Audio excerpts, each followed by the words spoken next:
Promise में promise किया था तुमसे वैलेंटाइन डे में मिलने का। आप जो गाना सुन रहे हैं नीचे संदेश का है। आना आना तुम आना रे डियर 14 फरवरी दिनायना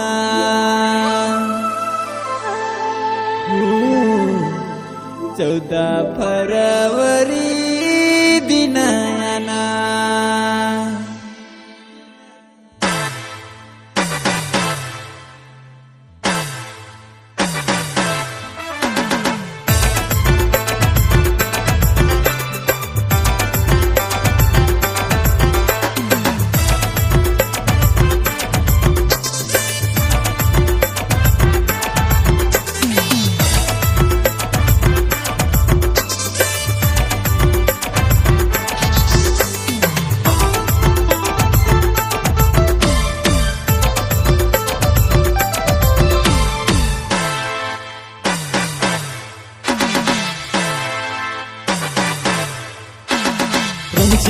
प्रोमिस किया था तुमसे वैलेंटाइन डे में मिलने का।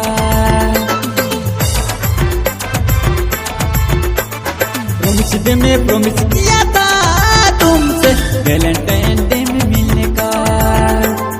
आना आना आना रे डियर 14 फरवरी दिनायना। आना आना आना रे डियर 14 फरवरी दिनायना। 14 फरवरी दिनायना।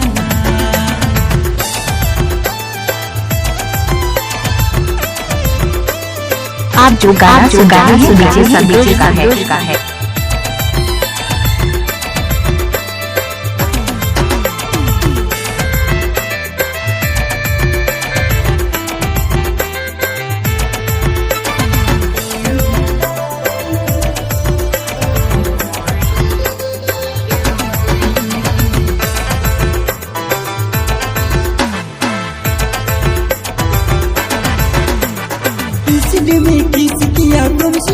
प्रोमिस किया 14 फरवरी को ना बुला देना। किस किया प्रोमिस किया 14 फरवरी को ना बुला देना। आना आना आना रे डियर 14 फरवरी दिनायना। आना आना आना रे डियर 14 फरवरी दिनायना। Valentine day दिनायना।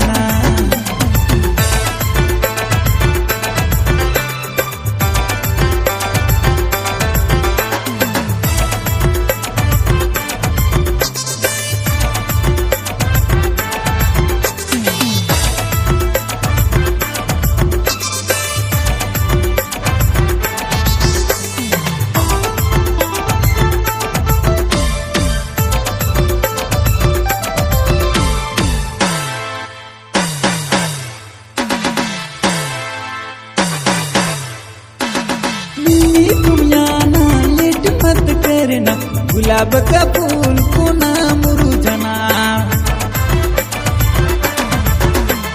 मिलने तुम आना लेट मत करना गुलाब का फूल को ना मुरझाना।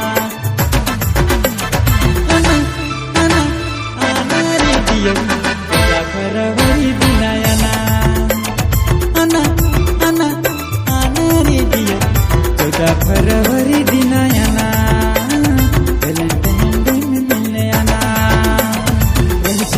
प्रोमिस किया था तुमसे वैलेंटाइन डे में मिलने का।